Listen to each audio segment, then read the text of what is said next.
Elon Musk just shared some major Tesla plans. In a reply to this post, you will be able to buy both of these Tesla products for about $60,000. Elon Musk confirmed that yes, that will be possible in the long term and that Tesla needs about 1 million a year in production volumes to reach this. And the person that runs this ETF, we could, for practical reasons, call a Wall Street guy. And he is now saying that Tesla stock could be worth $1,500 per share after the next recession. And he made a whole video about this. And look at this billionaire saying that he sold all of his Uber stock to buy Tesla stock. He says 2025 is going to be about robotaxis. We were present at Tesla's Robotaxi Day. We were impressed. Uber has a hugely disruptive force coming in the case of Tesla. Tesla is running away with its full self-driving capabilities. I would be happy to see this happening in 2025, although many people in the Tesla community, including Sawyer Merritt, doesn't really agree with 2025. But hey, this guy is perhaps a billionaire. If not, then he has hundreds of millions of dollars, and he's betting his money on 2025, next year. Also, I don't remember since early 2022 Kevin being more bullish on Tesla stock than right now. He swears that he is not going to sell Tesla stock again. He admits selling it was a mistake. Very roughly right now, his position in his ETF is 5%, but he wants to build this up to 20% and maybe even 25%. And if that does happen, that would make him basically the second most bullish person on all of Wall Street, excluding Ron Barron. But we could actually maybe even exclude Ron Barron, because Ron Barron is only bullish about Tesla stock in one of his funds to the degree that he is bullish on it. The billionaire Ron Barron has so many funds. For example, here he has 10% in Tesla stock. For example, this specific fund from Ron Barron often has Tesla stock at about 1/3 of the whole fund. And at one time, the fund had an allocation to Tesla stock at 45%. But generally, he is at about 10% in his funds. But Kevin wants to be above that. He wants to be at 20 or 25%. He promises that if there is a big dip, he will buy a lot. And if not, then I guess he will just go into the position a bit slower. And he hopes that if we do go up, then his current, let's say, 5% position would double to 10% just by Tesla stock doubling. That's one way that he's planning to reach it if there's no dip. But without buying anything, Tesla stock would basically have to quadruple for him to reach his desired allocation. So he will have to buy some. And Kevin just made a short-term prediction because we just broke through 347. He says that's bullish and will help us go to $414 next. But comparing Kevin to Wall Street, his predictions are pretty big, $1,500 per share. And this time he swears to not sell Tesla stock again. He is not going to bet against Elon Musk, he says, because to paraphrase him, that's just stupid to bet against Elon Musk. He predicts there will be many dips enabling us to buy more Tesla stock at lower prices, specifically post-soft landing or post-recession. Yeah, I'm not sure if we will have a recession. Sure, we could, but that's always very difficult to predict. In the past, Kevin has made some pretty good Tesla calls, although his latest calls that Tesla stock is not going to go up when it was around $200 per share, that turned out to not be correct. But looking at his returns, they're not terrible, 24.89% since the inception of his fund, but S&P 500 did substantially better, returning 46.6% during the same time period instead of Kevin's roughly 25-ish%. And if you look at my stock portfolio, which consists of one stock, Tesla stock, from the same time period, the returns are 81.6%. And year to date, today, Tesla has reached its new heights. As I'm recording, the stock is literally up 4.20%. So once again, we are finding out that beating the market turns out to be incredibly difficult and hard. And the way to do it is to find great companies, concentrate your investment, and wait. Do nothing, except maybe watch my videos or something like that. Because if you watch Kevin, for example, or a lot of traders, you would have sold out of your Tesla stock position. And speaking of billionaires and their opinions on Tesla stock, we got one more. Jeff Bezos, one of the richest men on earth, said to sell Tesla stock. Elon Musk says that he just learned at Mar-a-Lago that Bezos was telling everyone that the current president-elect would lose for sure, so they should sell their Tesla and SpaceX stock. Now, supposedly, Bezos in the past followed some Tesla bear accounts, and specifically Tesla Q accounts, which are basically worse than Gordon Johnson. But then Jeff Bezos replied with, nope, 100% not true. Then a community note appeared under Elon's post saying that Jeff Bezos denies this allegation. Elon Musk replies to that with a laughing emoji. Well then, I stand corrected. I think that initial rumor is likely not true because Jeff Bezos did not endorse any presidential candidate, and before Washington Post, which is owned by Jeff Bezos, did endorse presidential candidates. But of course, often, not always, but some of the time, there is something to the rumor, so maybe there is something to it. Obviously, Bezos and Musk, these two are competitors when it comes to space, and Bezos is losing badly. But when it comes to being a troll, I don't know, maybe Bezos wins here because he literally got news publications writing about his rocket, which literally resembles male human genitalia, and they use a very specific word here. This is Business Insider, by the way, writing and publishing this. Look at the link at the bottom left corner. See, that's businessinsider.com. I'm not kidding. It reminds me of the good old days when Elon Musk changed his Twitter name. So, literally hairy balls. Anyway, Elon Musk has been community noted in the last 48 hours multiple times. He also made a post, I'm immune from community notes, which of course got community noted. Obviously that was a joke, and Elon Musk continues here. I may have been community noted 70 times, but I have posted 70 million times, so that's only 1 in a million, which then got community noted. Elon Musk has now posted 70 million times, but 59,500 times as of this note. X compared to the old Twitter, oh, it's so much better now. And check this out. This is reporting from CNN. In 2022, 65% of Twitter was basically one party and only 31% was the other. And now it's almost equal. A lot of the Twitter noise initially definitely pushed Tesla stock down, especially when Elon Musk sold Tesla stock, but that allowed us to load up at much lower prices, and now we are almost back to where we were anyway. And on top of that, you can actually speak freely on X and criticize a certain party, which before you definitely had to be very careful about. Before you could only freely criticize one party, now you can freely criticize both. The new Time Cover magazine actually features Elon Musk with this checklist. The checklist says, buy Twitter, launch a rocket. Well, he already launched many rockets, but I think they're talking about a successful or rather successful Starship launch, bring the rocket back, implant human brain chip, get the old president elected again, work from Mar-a-Lago, slash $2 trillion in government spending, and fly to Mars. That checklist is definitely written by someone who, I don't know, some of these were a little weird, and not putting, for example, things like restore free speech on there.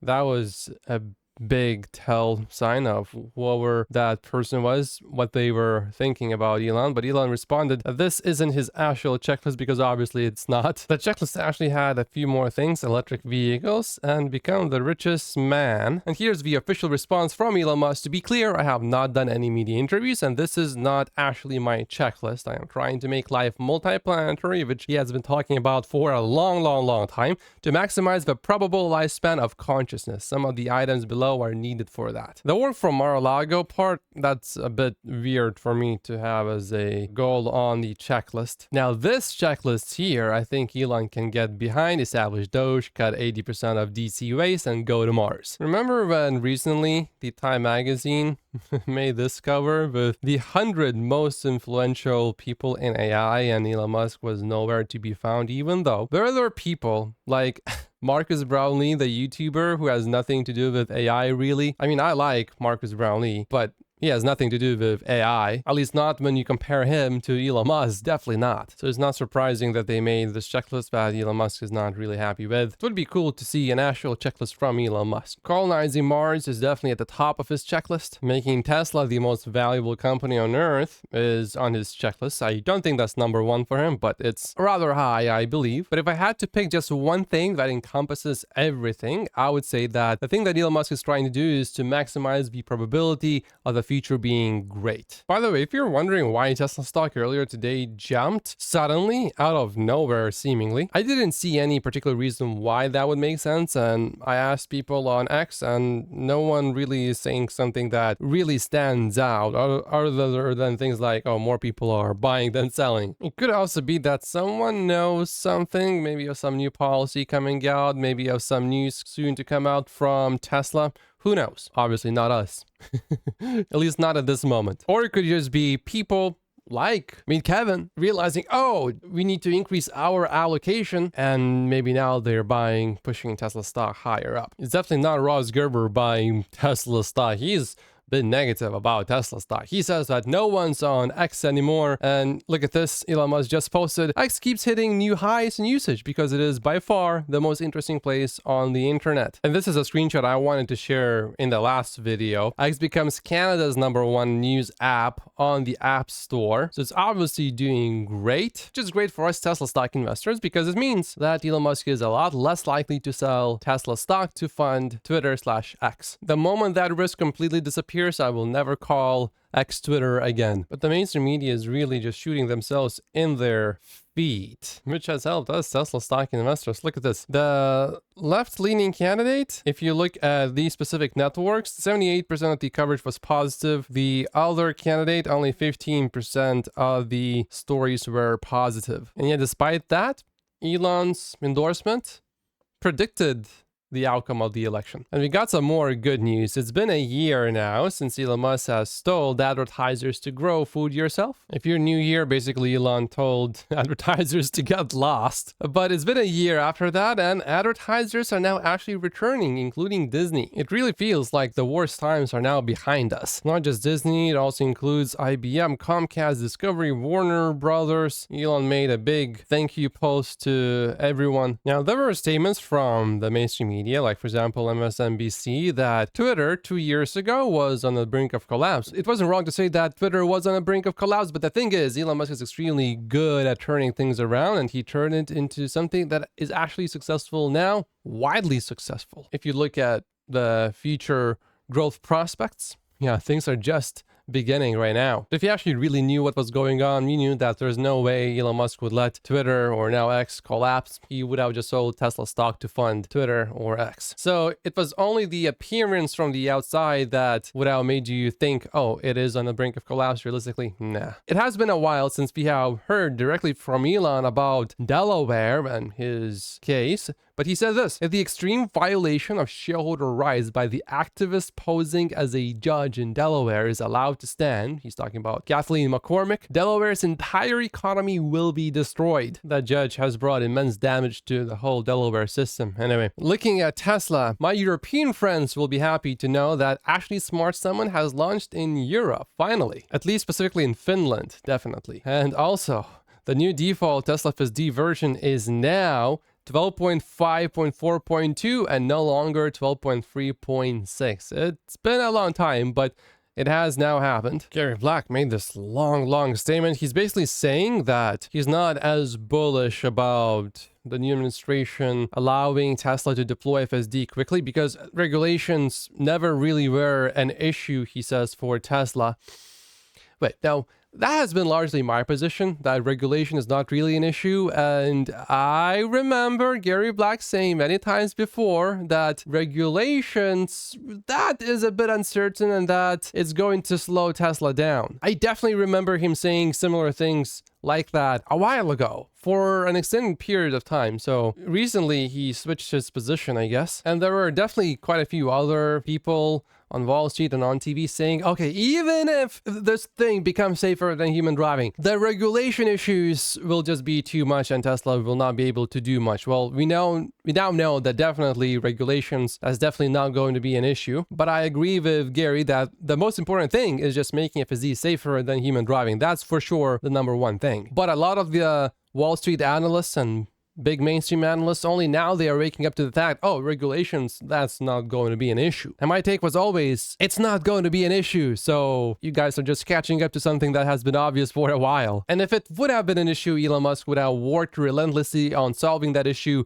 making it not an issue. By the way, Tesla remains one of Gary's top 5 positions. It's no longer number 1, but it's in the top 5. And it's been like that for quite some time now. And check this out. Omar posted this clip, smooth like ice. Okay, that's cool. But check this out. I put the all-new Tesla FSD highway stack to the test by turning it on in San Francisco and letting it drive until the battery hit 0%. I didn't have to touch the driving controls once in over 4 hours. In over 4 hours. In a city, you're telling me? And of course, Highway 2, I assume. Quite a bit of highway. But he didn't have to touch any driving controls? That's pretty good. Now keep in mind that generally the version that Omar has, there is his location or whatever is going on with his build specifically, it's largely probably because of the location. It works better over there. Where I am, it's not going to work as well as what I see Omar do. But if it works in San Francisco, eventually it's going to work everywhere, because in San Francisco, they of course have more data than in every other place. So we just need to get more data. Check this out. Tesla is offering 3 months of supercharging and FSD for new deliveries. You just need to take a delivery of any Tesla by the end of this year. So yeah, if you are going to buy a Tesla, always buy closer to the end of the quarter. If you don't need to buy it yet, I would probably wait for another 1 or 2 or 3 weeks, and I would buy it around December 14th or 15th. Usually about 2 weeks before the quarter ends is when you start to see the absolute best promotional deals. Also, before, Tesla only offered this promotion on inventory cars, but now it's on any car. And referrals work with this deal too.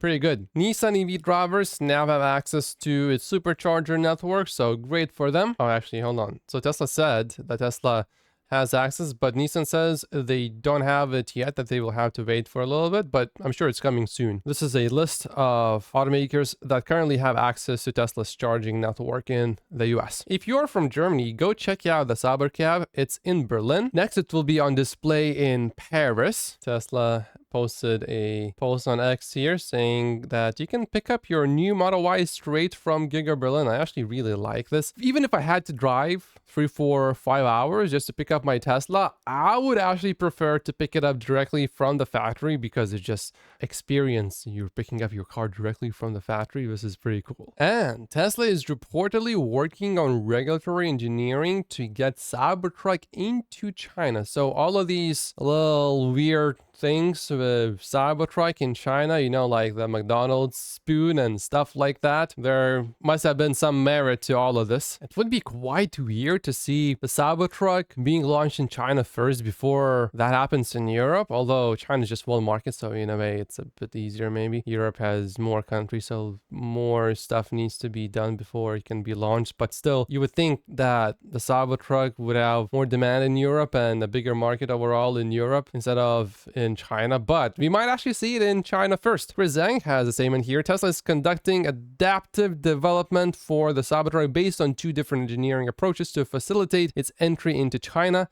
China has stricter pedestrian collision protection regulations requiring certain optimizations to make the Cybertruck compliant for sale. But the Chinese, oh, they love status symbols. The Europeans, some of them do, but nowhere near as much. The Chinese, they actually really love it. So the Cybertruck probably would do extremely well as a status symbol in China. Looking at BEV adoption in Europe, right now, overall, the market is at 14.8%, with Denmark growing extremely fast. It just went from 33% to 50%. Germany is sort of lagging behind a little bit. It's down 26% year over year, but we know that's largely because of subsidies which have gone away. Here's a complete breakdown of all of the major markets. Norway, of course, is number 1, Denmark number 2, and Sweden, you know, the country where supposedly Tesla is not welcome. It's number 3, actually. And this is quite interesting, but the UK is actually close to overtaking Germany in absolute BEV sales.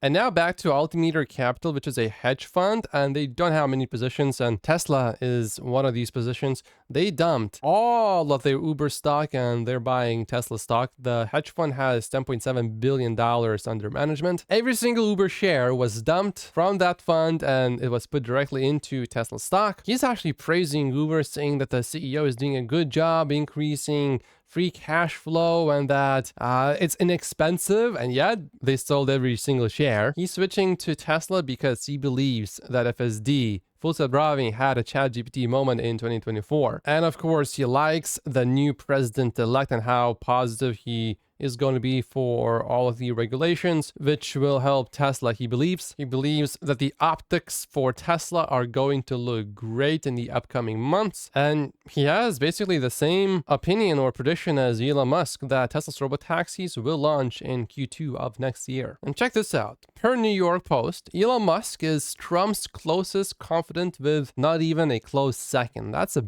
big statement. Sounds like Elon Musk has a bigger role in this administration than the vice president even. Well, this is definitely great for SpaceX. This is definitely great for colonizing Mars. And this is also great for Tesla. What Elon Musk is doing right now, it's going to set up the US for a golden age. The president-elect also posted a picture of Elon Musk on Instagram. If you think that this is not helping to convert some Republicans into Tesla customers, no, I think it's definitely helping. Here's an interesting take. Hyundai CEO says that the relationship between the president-elect and Musk is actually good for EVs. Now, obviously, it's good for Tesla, but he says it's good for EVs. I wonder what's his reasoning. I listened to this whole 4.5-minute clip of the CEO talking, and he didn't really give explicit reasons for why he thinks it's actually good for all EVs and not just Tesla. But one of the things that he said is that Hyundai is investing a lot of money, over $10 billion in the US to manufacture their vehicles there. So I think maybe what he's saying is, as long as you produce your EVs in the US, it's great for EVs, the relationship of the president-elect and Elon Musk. But also, it's important to know that Hyundai did not plan their business based on incentives from the US government. This is massive news that it actually is important for everyone to know. The US government has just formally proposed a partial breakup of Google, urging a federal judge to force a sale of the company's Chrome web browser. This opens the door to the most significant antitrust penalties for a tech giant in a generation. Eventually, and this is a long time from now, but eventually Tesla may face some similar challenges as well. But I think that's at least a decade or 15 years from now, so I'm not worried about these. And what's really exciting at the moment is Elon Musk and Vivek announcing that they will have a weekly podcast called Dogecast. They will basically share what they're doing, what their plans are. They will explain what they're doing with their cost cutting. Oh, and they will actually have guests too. I will definitely cover what they talk about in the podcasts. Elon Musk also commented on this. JP Morgan has raised its estimates of Argentina's GDP growth in the third quarter to 8.5%, one of the highest in the world. If a country's GDP grows by 3%, that's great. 4%, that's insanely good. 5%, that's ridiculously insanely good. This is 8.5% that we are talking about. This is next level. But it's what happens when you have deregulation and you reduce government spending, and all of that leads to prosperity. Now, they also had some extreme problems with inflation, which the US doesn't really have anymore. And even when we did have the problem with inflation in Canada and the US, it wasn't really that extreme compared to Argentina. But putting that aside, just regulation alone, I believe, if we cut a lot of these in the US, we will have a golden age in North America, which will include Canada to a certain extent because we are so close to the US, and often Canada just does whatever. Canada just copies homework from the US usually. So we lag behind the US a little bit, but we just do the same thing just a little bit later. So I hope the same thing also happens in Canada. Elon Musk made another comment. There are well over 400 federal agencies. I was once in a meeting with a new agency that was being formed, but it didn't have a name yet. The reason it didn't have a name was that all of the good acronyms were taken. I know some government workers who actually work from home, but Elon Musk's Doge department is going to probably require federal employees to come into the office 5 days a week. Wait, did you hear about this? British MPs earlier announced that Musk will be summoned to the UK Parliament to testify about X's role in spreading disinformation about August riots. And Elon Musk responded to that by saying that British members of Parliament will be summoned to the USA to explain their censorship and threats to American citizens. Elon Musk is not playing around with this. He posted this on his main timeline. If you're from outside the US, there's been a lot of noise in the US about who is going to be the next Attorney General of the United States. And this is, I believe, somewhat important, because also remember that Elon Musk's case in Delaware has not been finished yet. Now, we know that Wikipedia is supposed to be neutral, but check out this wording, which was later edited, but this was actually live. She's not fit for the position of the Attorney General, but she was a Florida Attorney General for 8 years, actually. Elon Musk also made a big announcement here. The new tunnel boring machine designed by the boring company engineers can immediately start digging a tunnel anywhere with no prior site preparation, which is a really big deal, says Elon Musk. I hope everywhere soon we have lots of tunnels. I hate sitting in traffic jams. Hopefully that solves the problem. Eventually it will be solved, but when full self-driving will be solved, there will be even more cars on the roads making traffic worse, so we really need these tunnels. Elon Musk just responded to this and I love it. The former German chancellor said just now, if a person like Elon Musk owns 60% of all satellites orbiting in space, then that has to be a huge concern for us. So then they should launch more satellites. What's holding them back? Just do it, says Elon Musk. The reason, by the way, why SpaceX has more satellites in orbit than all other entities and governments combined is because SpaceX can reuse their rockets. Tesla today is having a great day. I believe eventually Tesla stock is going to go to at least $1,000 per share. And then, of course, after that, well beyond that. My name is Matt Pocius. Thank you so much for watching, and I will see you in the next video. Make sure to like and subscribe if you haven't yet.